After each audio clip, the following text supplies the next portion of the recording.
Alright, ladies and gentlemen, we have something pretty interesting. Now, I know a lot of you, if not all of you, have noticed that Ubisoft tweeted recently about an image that pretty much was hinting at something to do with M&K on console. At the time, we had no idea what it was. We didn't know if it was they were banning Zims or M&K players in general, or if they were just going to do full-on M&K support for console. But now today, we actually kind of have an answer for all that, and this is kind of what it is. On consoles, mouse and keyboard players now get a penalty that adds lag to their inputs. Continued use increased this lag over several matches, increasing fairness by removing their unfair advantage by making it harder to aim and shoot. Completing matches with a controller gradually reduces the lag back to normal. See, now there's actually some pretty good points that are actually here on Twitter.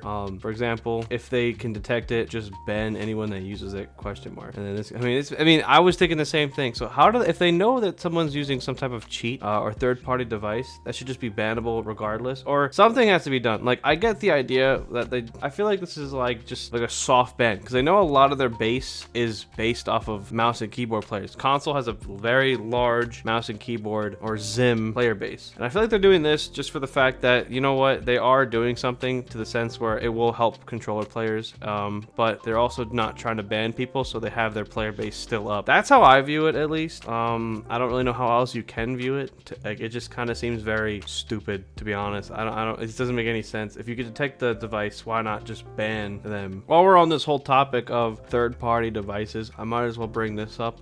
I am pretty sure that this also does apply to Cronus users or whatever the hell it's called. If I'm not mistaken, it is a third-party device. I don't think this is specific to just mouse and keyboard. Then again, how would input delay really work with a Cronus? Would that actually, like, how would that make any sense? I'm not really sure how this whole thing is supposed to work. Is it supposed to feel like you're playing on a big screen TV where you press the trigger or whatever, and 2 seconds later your gun shoots? If that's the case, then I'm gonna love this. If not, I just don't know how it's gonna really play out.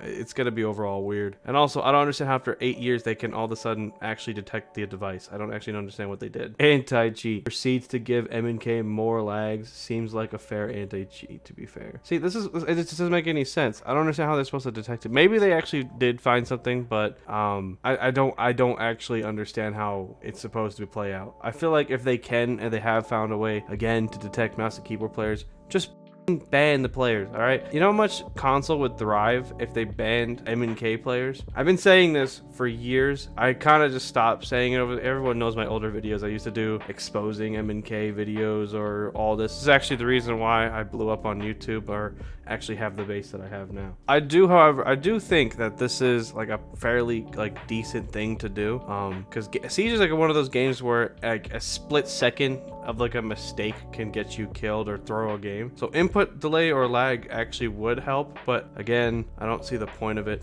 I don't even know how they're gonna detect it, so I guess we'll see. Before getting any penalty, you will be warned you've continued using an input spoofing device. They literally use the word spoofing. Next step is a penalty that adds input delay, which stacks with each use of the prohibited device. Mouse and keyboard aren't allowed on console because of their unfair advantage over controllers. Play fair by using a valid controller or console. So for all you that say mouse and keyboard isn't cheating on console, I mean, Ubisoft for the fucking 1000th time has literally stated, hey, it's not allowed. It is literally, it's cheating. Like, it's prohibited. It's an advantage. Like, it shouldn't be allowed on console. I'm gonna go through some more of these comments. It's literally like, it's the same. Everyone's literally just saying like basically they're going to make the game unplayable on M&K without banning people. That's pretty much the gist of it. It seems like it doesn't actually make any sense. Mid-soft. How do they detect the Zims? The main problem is trying to figure out how they actually detect the Zims, because I still have no clue. It doesn't make any sense to me. I will say this right now though, if this does actually get implemented, I do believe this is better than what we will have at the moment, and I do believe it's going to be a step in the right direction if it works. I don't know how it's going to work. I can't sit here and say it's going to work. We're going to have to wait and see. It would be dope, I'm not gonna lie, having controller lobbies again, but realistically we're still gonna have a bunch of weirdos that just play mouse, and you know, we're usually just pretty bad at controller.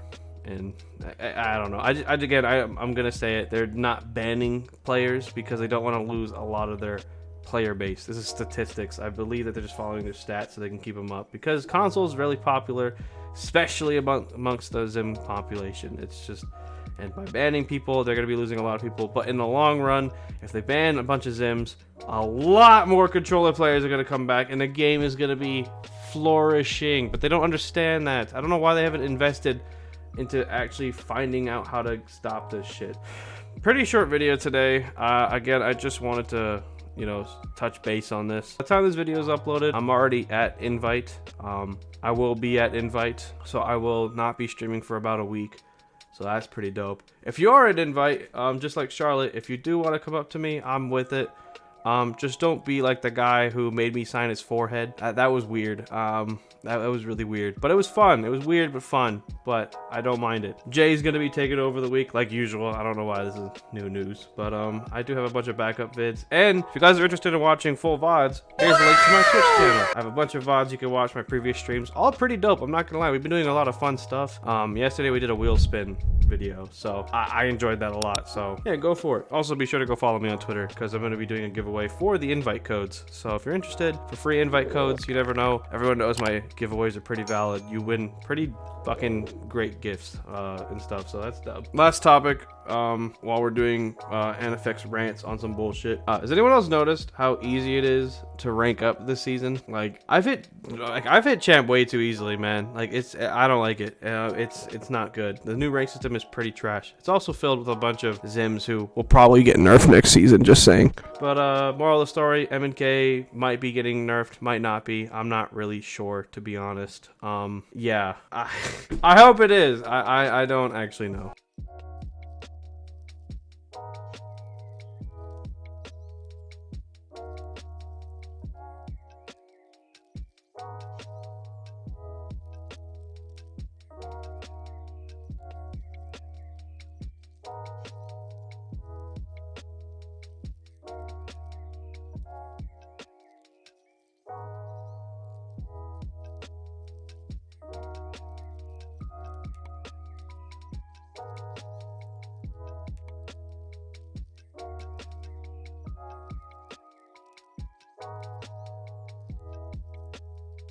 I'm about to say all need a wire. You know I love a tiger. She got the buns I admire. I'm at the butt, I bet you call. I'm about to say all need a wire. You know I love a tiger. I can go to her ass like a tire. She like Puppy on fire. She like Puppy on fire. You not doing that POA. You got a gun, nigga. Me too. But you know what?